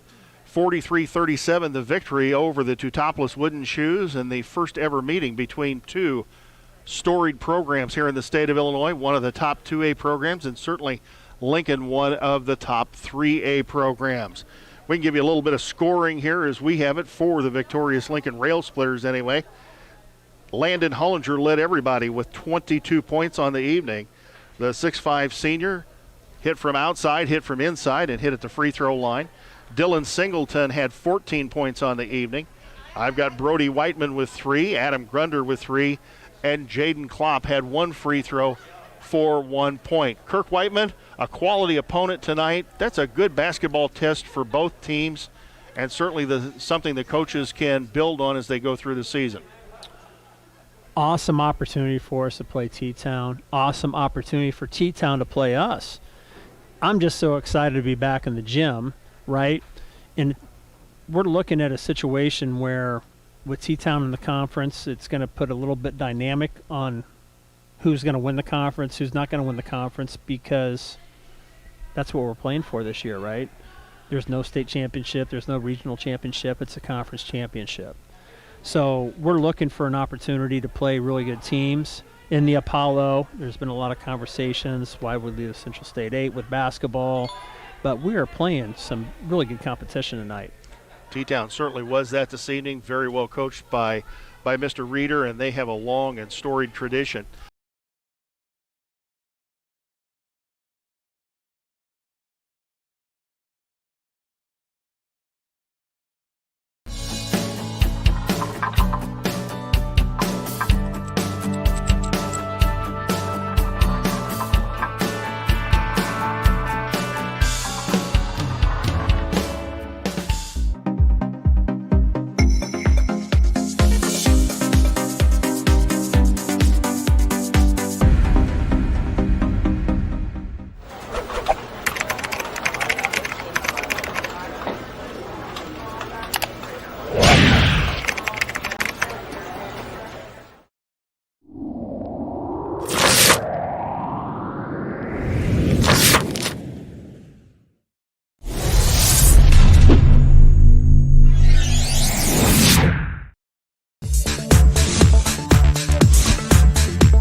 Once a week, whether either or not.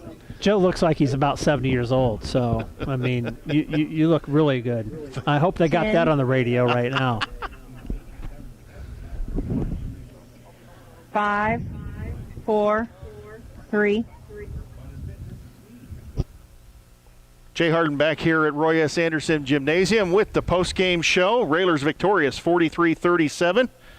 And we see that Coach Neil Alexander has made his way across the floor with his big gulp.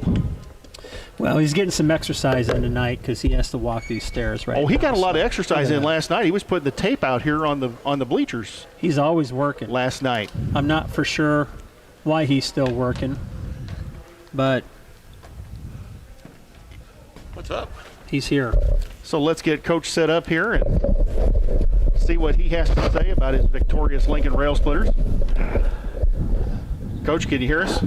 Let's go up a little bit. There you go. Well, 43-37. You played a quality opponent tonight. They're pretty good. They're physical. They guard well, and they got some quality shooters out there. So it was a battle till the end. We got off to a slow start before the kids kind of picked it up to where they came out and was very physical. And for about 4 minutes before we realized we better get with it. So that is a good basketball team. Your defense played really, I thought, pretty good in the first quarter, but they hit a lot of shots. I mean, they just were knocking everything in. And it looked like it might have been one of them nights where everything goes in for them. But as you said, your kids picked up the pace, picked up the intensity, got the offense going, got the lead, and shot free throws pretty well down the stretch too. Yeah, well, I thought, we missed some wide open threes. We missed 4 or 5 threes in a row, and they were good shots, and, we had good setup, and you make half of them, and the game's, pretty under control. But, we're a young basketball team that, you got 2 kids that played with any varsity experience last year, and it's different. Kids don't understand moving from freshman to sophomore ball is a big step. And then you move to varsity, it's a big step. I mean, the physical, the quickness, and you have a lot of kids out there that can do a lot of things. And, we'll get better as time goes on. You talked after the Taylorville game. I saw the interview. You talked after the Taylorville game about being concerned about the rebounding that night, but I thought you did a better job rebounding tonight against a very physical team. I mean, they got some big kids out there. Yeah, for us, well, we done a great job on the boards. That was a very positive thing that we did tonight, was rebound. And I thought there a couple times we got lazy and just go up soft, and boy, they go right at it. And we have to attack the ball. And this is something our guys, they just kind of wait for it to come and land in their lap, and these guys will go get it from you. The Bulldog, Dylan Singleton, we were watching him tonight. That kid was hounded all night. He'd go in there, have 2-3 guys, one guy hanging on him most of the time, and then he'd end up 2 or 3 guys hanging on him. He played a good basketball game tonight. Yeah, I thought he did. I thought they all did. They had their spells, they had their plays, their sets, and defensive positions that we didn't cover, and it was a good effort. I'm pleased. So, going off Jay here, at the end of you're looking at Landon and Dylan, right? That's all we got. And so when you look at the scoreboard, that's where the points are coming from. Dylan's getting hounded, going to the basket through 2 or 3 guys. We have some other guys on the team that could step up. They haven't necessarily done that. And we're not playing for a sectional. We're not playing for a regional. So as a coach, I mean, you've been around for a while. They have to fill the role. Some of them, well, the way we coach and the way it's not an equal offense, equal opportunity. But some of them, Dylan's going to create for them. Landon's going to create for them. They have to be ready to shoot on the perimeter, and they got to move. And, if we come down and fire first pass, we're in trouble. This group here is going to have to win with this defense. And but yeah, we've got to have more kids score than what we've got, and it won't be long. And I'm looking tomorrow for a triangle and 2. And the Polis kid, great offensive player, and just what you said, he's a kid that could step up and fill that role. Klopp can fill in some things here, Brody in transition, but you have a lot of different kids that they just need to get the confidence. Well, like you said earlier, they haven't had that for 11 months. It's a thing about moving from sophomore to varsity ball. Like you said earlier. It's a whole different game. It's a quicker game. You can't just expect the ball to come and I can stand there and just shoot. You got to get your feet work through the shot before you catch the ball. Get your feet work set, and you can get a quicker shot, and you'll get some off. So, we've worked on that. I think Dylan and Landon are both trying to find other people's shots. And, there's no doubt if the ball comes over to here and this guy's open, but Landon's standing there open, next pass, But you have other opportunities. These kids haven't stepped up, but you do have them within the program that can step up and score. Yes. They just need to take it upon themselves, because Dylan and I think Landon are creating opportunities. They're just not ready. And like you said earlier, you got to be ready. They got to be ready to score, and it's a confidence thing. So what do you think about tomorrow with Lamphere? Woo. You said it. They're a very good basketball team. They're athletic. They got a big kid in the middle. I don't know, Division I. 6'8", 6'9", who I think he averaged, I think, doubles in block shots. So I think they'll be setting in a 2-3 zone. I don't think he'll go out and guard, because I don't think he can guard any one of our kids. So it'll be interesting to see how they play. I've not seen them play since last year when we were getting ready to play them in the sectional. I think tomorrow night is their opener. I think that is their first game. They were a little bit, I think they may have been a little bit limited in the non-conference games they could play because they're playing that tournament at the end of the year. They got 9 conference games. They're playing a tournament at the end of the year. I think the school district put a limit on how many they can play and everything. It's not the IHSA and so forth. And, they do have a tournament at the end of the year, Central State 8. So we'll find out. We're playing 4 of them maybe. We got Glenwood, we got Jacksonville, we got Sacred Heart, and Lamphere. I watched an interview with Coach Turner, and he has set basically the standard for them that for them to prove they're a good basketball team, they've got to roll through whatever season they've got undefeated. And I think they're kind of chomping at the bit after last year. I mean, we all are. We all wanted to see that game played last year. You wanted to see that game played last year. You got kids that wanted to play in that game last year. I think they're going to be a fired-up bunch when we go into Lobernica tomorrow. Oh, without a doubt. And an season opener, it'll be interesting. But, we got to go play. And hopefully we can do some things. And, we got to rebound again. There's no doubt.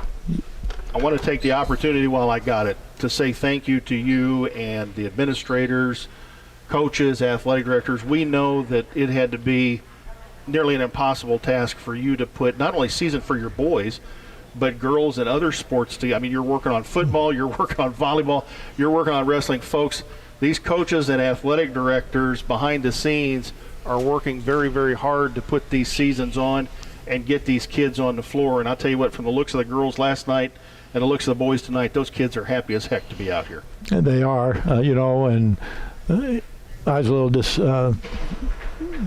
with the mask and things. Our kids are fighting it, but boy, they're doing what they can to be able to play and so forth. So they've done a great job of keeping their mask up where it's supposed to be, and hopefully, we all think that at some point it's going to happen where one team's going to get quarantined. It's going to take a lot of others down with them. So, we're just taking day by day, and hopefully we'll get as many games in as we can. But I think we all, I know as myself, that it's going to happen sometime. Maybe not with us, but there's going to be some schools that are going to get go to pause, as they say, and to where they're not able to play for 2 weeks.